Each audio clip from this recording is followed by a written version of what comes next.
Hi, I'm going to show you my Habari 10-second install. There's nothing installed yet, nothing prepared, just this Habari installer script. I'm going to press run and see what happens. You can see the duration of every action here.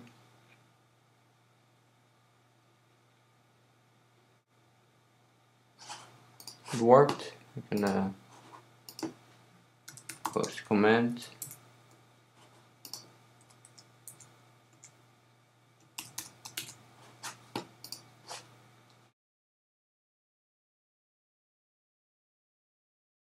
As you can see, the whole process took 13 seconds, but I guess you can do faster with your internet connection.